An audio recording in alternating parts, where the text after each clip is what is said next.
बोलो वृंदावन माँ के बिहारी लाल की जय, राधा रानी सरकार की जय। एक संत हुए थे श्री जगन्नाथ दास बाबा, और उनके बारे में बताते हैं कि 6 महीने तो वो नवद्वीप में रहा करते थे और 6 महीने रहते थे वो वृंदावन में, ब्रज में रहा करते थे 6 महीने। तो एक बार कुछ लोग बोले बन कि बाबा के बारे में बहुत सुनिए कि बाबा सिद्ध है, बाबा सिद्ध है, बहुत ज़्यादा बाबा के पास में सिद्धि हैं। तो कछु ना कछु परीक्षा ली जाए बाबा की। बाबा के पास गए, बाबा हमने तुम्हारे बारे में सुनिए कि तुम बहुत बड़े सिद्ध हो। बाबा ने एकदम जवाब दियो, भैया मैं सिद्ध विद्ध ना हूँ और ना मैं सिद्धि विद्या कछु है जान। तो बाबा ने एक डंडा पास में रखो, नवद्वीप में बाबा विराजमान थे उस समय पे। तो 7 बार जो है 8 बार जमीन में डंडा दे मारो। और जो मिलने का जो आए का है उनको लगा कि बाबा जो रुष्ट है वो हम थे, रुष्ट है वो। तो वो जान लगे। बाबा बोले कहाँ जा रहे हैं भैया, क्या बात हो गई? बोले बाबा तुम तो रुष्ट है कि जमीन में डंडा मार रहे हैं। बोले मैं जमीन में डंडा जाके मारना मार रहा हूँ, तुम्हारे तो रुष्ट है कहूँ। मैं तो जाके मार रहा हूँ कि राधा कुंड में श्री लोकनाथ जो बाबा हैं उनके आंगन में एक तुलसी को पौधा है और वह जो है बकरियां खावे लग रही। मैं तो वह बकरियां तार रहा हूँ। बाबा नवद्वीप में विराजमान है वहां है और तार रहे हैं, वहीं से तार दी बकरी। अब मन में आई उनके में, लोग उनके में जो मिलने गए, मान की ले पूछे तो सही ऐसा है या नहीं है। तो उन्होंने 20 रुपया खर्च करके राधा कुंड में लोकनाथ जी के यहाँ पे संपर्क करो बन के आपके यहाँ कोई बकरिया तुलसी के पौधा खाए रही का। तो पता चली कि हाँ ऐसे सिद्ध बाबा थे वो श्री जगन्नाथ दास बाबा। उनके पास में एक ब्रजवासी रहा करते थे जिनका नाम था श्री बिहारी दास बाबा।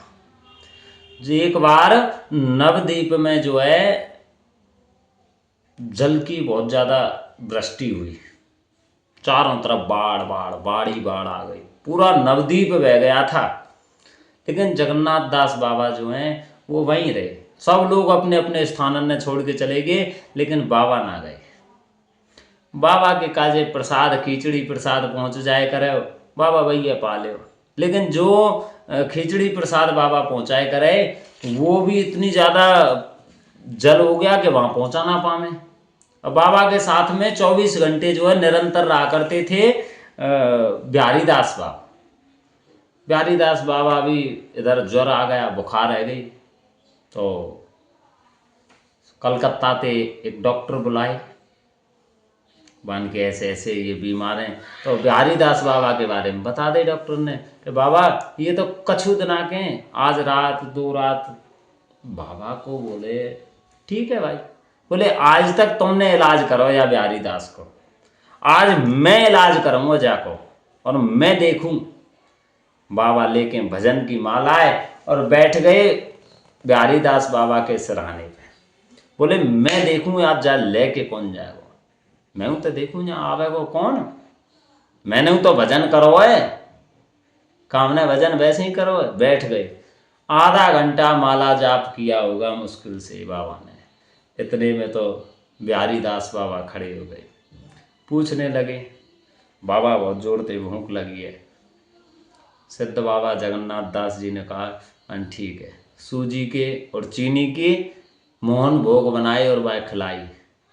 और बिहारी दास थे बोले कि जा खा ले, वो 22 दिन आएगे, मुँह तक ना धोयो है मैंने अपनो, जा खा ले और जल्दी सी ना प्रसादी बना ठाकुर जी को भोग लगा।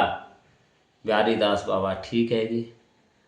भोग बनाया, खुद स्नान ध्यान किया, भोग बनाया, बाबा का मुंह धुलवाया।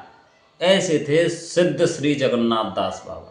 उनके बारे में न जाने कितनी कहावतें हैं कि वो ऐसे सिद्ध थे।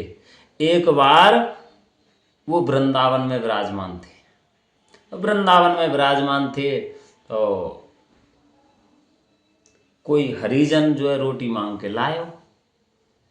रोटी मांग के लायो तो बिहारीदास बाबा ने उनको भोजन करवाई दियो, प्रसादी पाई लई।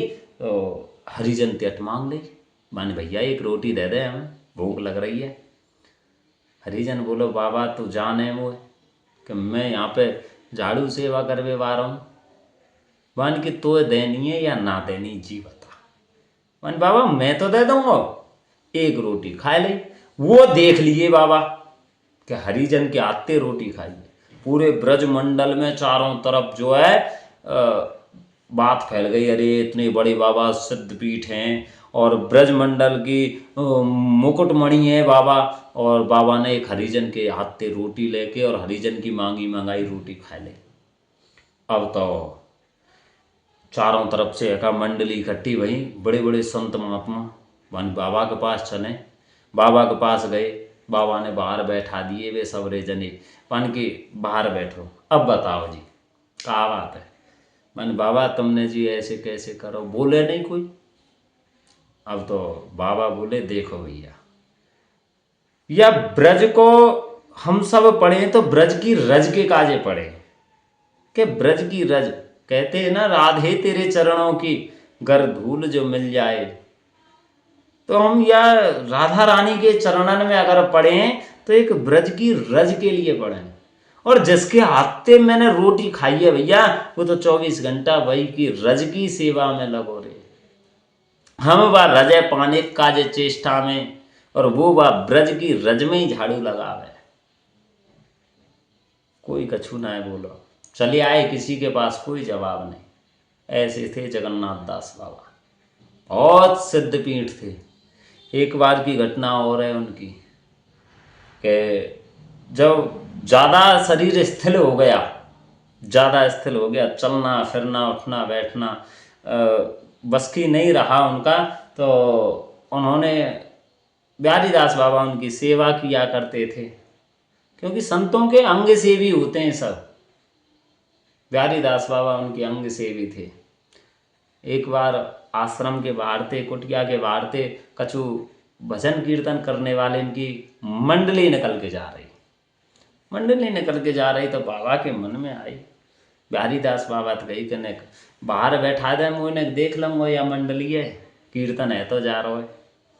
बाहर जाके बैठे बाबा, बैठने के बाद देखा कीर्तन की मंडली में वो आनंद आया उनके मन में, कहाँ तो उन पे चलना फिरना सोना बैठना नहीं हो पा रहा था। और भजन कीर्तन की मंडली में 7 घंटे तक लगातार नृत्य करते रहे, सब भूल गए सद्बुद्ध को। ये है संतों की भक्ति, उस परमात्मा की भक्ति में इतनी शक्ति है कि अपने सद्बुद्ध को भूल जाता है व्यक्ति। जगन्नाथ बाबा भी भूल गए, 7 घंटे तक लगातार नाचते रहे। रोड बन रही थी, रोड में कंकड़ पत्थर थे, उनकी भी पता नहीं चल पाई। एक बार की बात है कि बाबा बोले कि अब मुझे नवद्वीप जाना है, वृंदावन से अब नवद्वीप जाना है। बिहारीदास बाबा ने जब उनको लिया उठाया तो शरीर में कितना, कम से कम ज़्यादा ना हो तो 50-60 किलो तो वजन रहता ही है।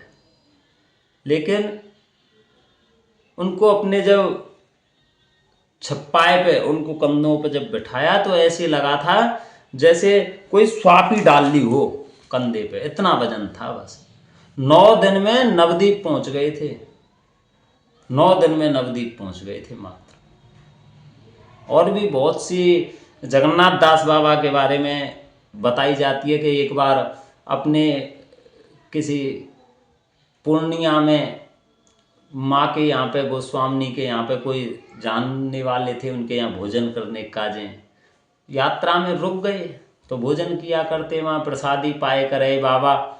तो माँ गोस्वामी के मन में आई कि बाबा को आज भोजन, जब पेट भर गया बाबा का, खूब बाबा को पेट भर गो, लेकिन माँ आवे और बार बार डाल के चली जाए। तो बाबा ने क्या किया कि जिन केला के पत्तान पे प्रसाद पवायो जा रहा हो, वो केला के पत्ता जल्दी पल्दी बाबा समझ गए कि अब तो माँ जो है ज़्यादा भोजन करा रही है, केला के पत्ता नहीं पाएंगे। ऐसे थे सिद्ध बाबा। और जब वृंदावन से गए थे नवद्वीप के लिए बाबा, तो बाबा से पूछी कि बाबा आप वृंदावन में ही रहो। बोले ना, मैं अपनी देह को उस नवद्वीप में त्यागना चाहता हूँ। क्यों त्यागना चाहता हूँ कि इस ब्रज में जो है अगर अपराध हो जाए तो क्षमा नहीं मिल पाती, लेकिन हमारे नवद्वीप में जो है क्षमा है। भगवान श्री कृष्ण ने जब अपराध किया था, एक मटकी को फोड़ा था, तो माँ ने बांध दिया था उखल से, लेकिन हमारे निमाई ने जब अनेकों मटके फोड़ दिए तो भी माँ सची ने कुछ नहीं कहा था। बोले इसीलिए मैं जाना चाहता हूँ। इस वृंदावन में नियम साधना ये करना पड़ता है। अपराध किया है तो उसका दंड भोगना पड़ेगा, लेकिन नवद्वीप में ऐसा नहीं है।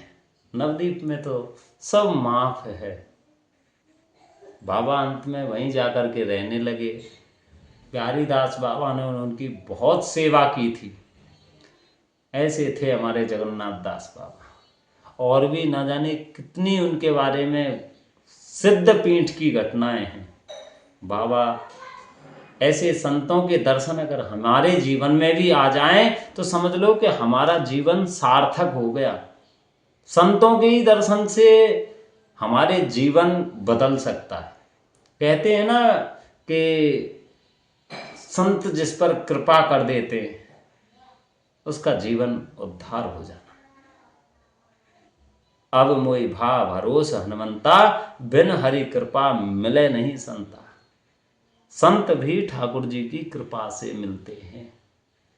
संतों का जीवन में आना, हरि की कथा, संत समागम हरि कथा और तुलसी दुर्लभ दोए, सुत धारा और लक्ष्मी तो पापी के भी होए। संतों का समागम, हरि की कथा ये बड़ी दुर्लभ हैं। धन दौलत पुत्र पुत्री और ये पति पत्नी सबको मिल जानी है, कोई बड़ी बात नहीं है। लेकिन संतों का समागम, अगर एक जगह संत मिल जाए, संतों की अगर कृपा हो जाए तो सब कुछ हमारे जीवन का उद्धार हो जाना है। ब्रज में बहुत ऐसे संत हुए जो सिद्ध थे। कृष्णदास बाबा जो राधा कुंड के थे, उनके वो वेश शिष्य थे। जो जगन्नाथ बाबा थे उनके वेश शिष्य थे। ऐसे ऐसे संतों के जीवन से ही हमारा जीवन आज तक चल रहा है। इस दुनिया में अगर संत ना रहे तो समझ लो हमारा जीवन फिर तो निरर्थक है।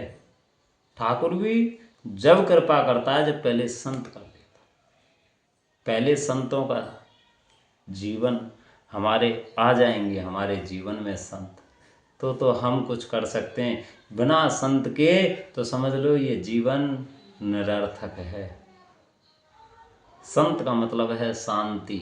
हमारे जीवन में अगर कोई शांति प्रकट कर सकता है, शांति हमारे मन में ला सकता है, तो वो है संत।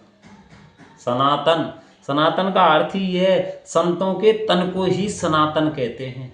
यही है सनातन।